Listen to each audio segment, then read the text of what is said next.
Alright, ladies and gentlemen, welcome back to the channel. DG, the PG, Isaac Okoro, aka James Harden 2.0, Lauri Markkanen, aka Steph Curry.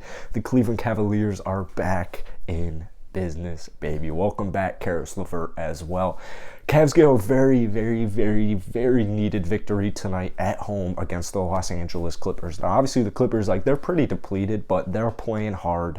They're in every single game. There was no Reggie Jackson tonight. I think there was no Marcus Morris. Yeah, there was no Marcus Morris either. But, a win's a win. A win is a win. The game started off very interesting. Darius Garland, I don't think he had a single point in the first half. Man finishes with 24 and 13 assists, 4 or 9 from downtown. He had so many clutch threes. There was a huge one with like a minute and a half, 2 minutes left in the game where he had kind of like a step back three. I thought that was going to be the dagger. Kept it going, rode the momentum going into overtime. I honestly, what was the overtime score? 14-5, Cleveland.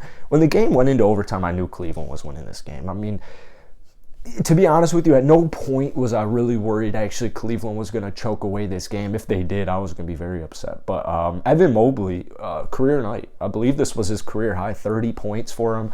Only 6 rebounds, only 2... I was going to say only 2 steals and only 2 blocks, as if that's not extremely talented. But only 6 rebounds for Evan Mobley. Kind of surprising, just considering there's still no Jared Allen. But I guess Lauri Markkanen was the guy pulling down the rebounds tonight. We'll talk about Lauri in just 1 second. But welcome back to the channel. If you guys are new here, hit that subscribe button for Cavs content along with NBA content. I haven't made a Cavs video in like a week. That is definitely my bad. You can tell. Or if you were watching, we were out here in Florida. We're back in town now, getting this last 2 weeks of college, actually, for me, and then I'm all graduated. So, Cavs Nation, I love you guys. You guys were huge to me to get me to 10K, so I appreciate all the love. Let's try and get 120 likes on today's video for the 120 points they scored. But yeah, Evan Mobley, dude, he was it's so cool because he was playing Zubac. That was the matchup, and Zubac's a really talented player. I mean, he's really kind of coming into his own shoes this season, especially as of late.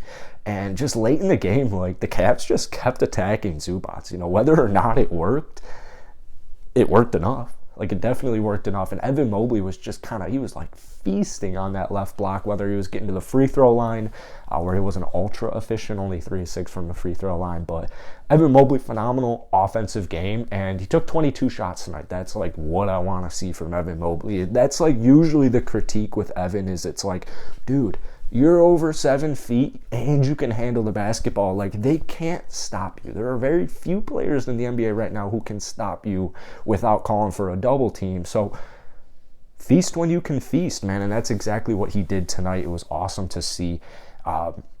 Lauri Markkanen, huge threes for him. He pretty much had the dagger in overtime, 17 points, 9 rebounds. A very efficient night from Lauri, 5 of 9 from the field, 4 of 6 from downtown.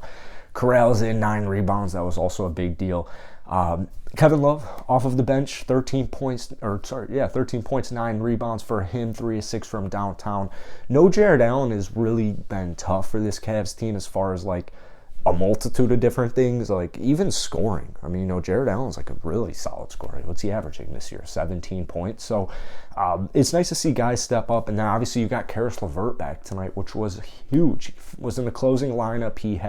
He wasn't really all that crazy tonight. I can't even tell you the last time he played basketball.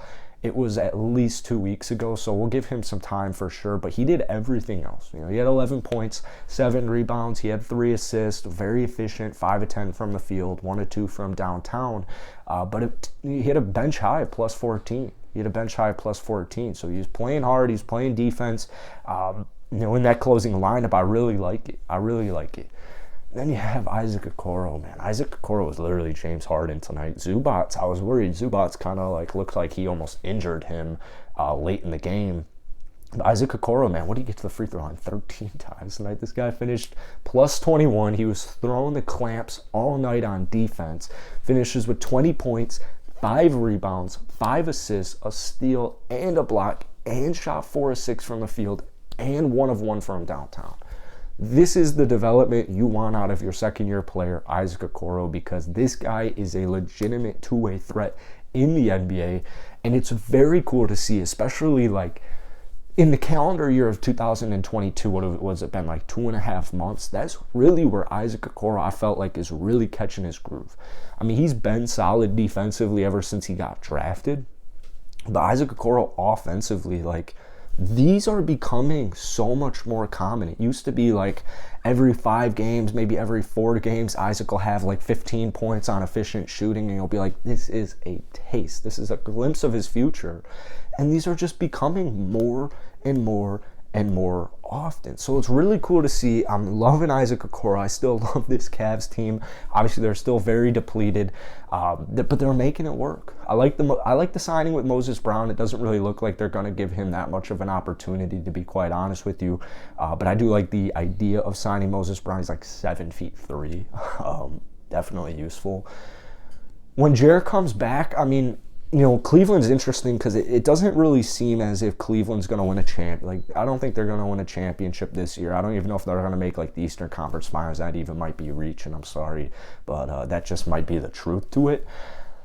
But when Jared Allen comes back, I mean, the Cavs are not a team you're going to want to play in the first round. If you're Cleveland right now, you are so focused on just winning as many basketball games as you can. It does not always have to be pretty. Doesn't always have to be pretty, and it wasn't that pretty tonight, except for like the end of the game. Even the fourth quarter for the Cavs wasn't pretty at all, except for like maybe the last couple of minutes. Overtime was great. Ride that momentum heading into your next game. And when Jared Allen comes back, first off, give Cleveland like 2 years. Give them 2 years, and they'll be a dominant force in the Eastern Conference, if not next year. But I mean, it's just so crazy, all the injuries they've sustained this entire season. It's just so crazy to see. They're still treading water. They're still breathing. They're still the 6th seed in the Eastern Conference. But, I mean, no team wants to fall out of a guaranteed top 6. You don't want to fall out of the top or a 7-game series right now. Like, dude, I'm just saying, like, if they were to play a team like Philadelphia, like, it's not crazy to think Cleveland could take them down. With Philadelphia, you have Joel Embiid. You got Jared Allen, you got Evan Mobley to help defend him.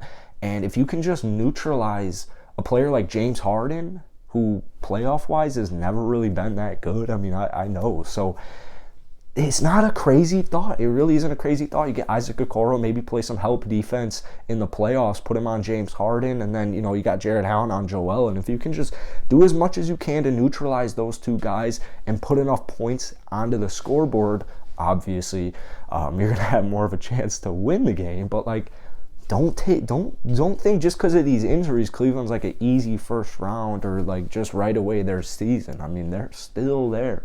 They're kicking, they're still breathing. So hit the like button, hit that sub button for more Cavs content along with daily NBA content, and I will see you guys later.